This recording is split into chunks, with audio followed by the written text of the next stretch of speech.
We hear often mantras like, we need to live the gospel, or we need to be the gospel, or as St. Francis of Assisi said,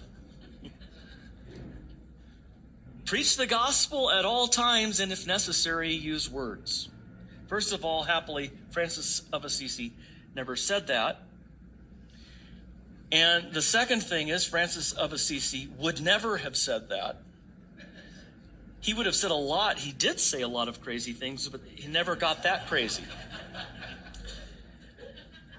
Just think about that for a second. How arrogant is that? I'm living the gospel.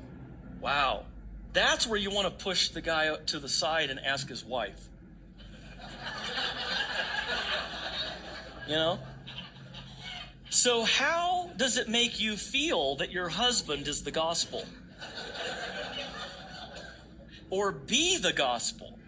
The good news is that you're not the gospel for me. And I'm not the gospel for you. We are together in all this because we are mutual recipients of the one who lived the law in order to be the gospel. He fulfilled all righteousness for us. And so what would Jesus do? Well, can we talk about what has Jesus done first?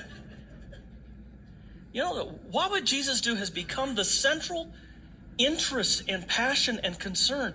You know, would Jesus drive an SUV? Or would Jesus dance or drink or smoke?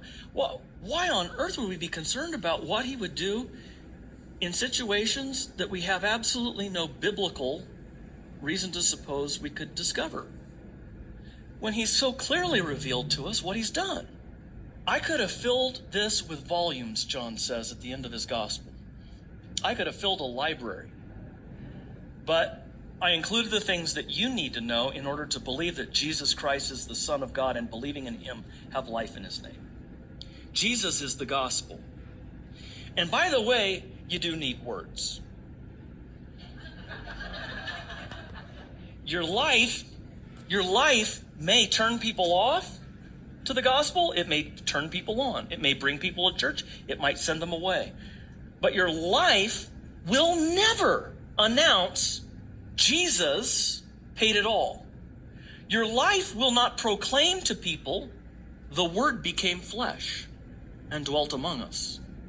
Your life will not proclaim, he was crucified for our sins and was raised for our justification. You can only proclaim that with words.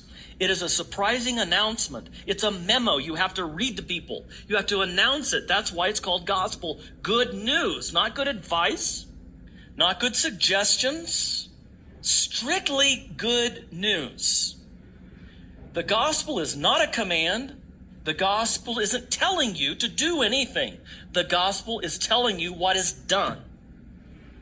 When evangelicalism really gets that, it could be a really revolutionary force in the world, because many evangelicals do still believe the Bible. But unfortunately, evangelicalism travels light, which is one of its strengths in terms of widespread and rapid growth. But that traveling light often means that it just doesn't think very deeply. It's all concerned with feeling and emotion and doing, that it doesn't stop to think about it. Who are we worshiping? Well, it's not about doctrine. It's about a personal relationship with Christ. Of course, agree with that 100%. But you can't have a personal relationship with somebody you don't know anything about, or if you don't know how to approach that person, how you can have a relationship with that person, why you can, and so forth. Those are all doctrinal questions.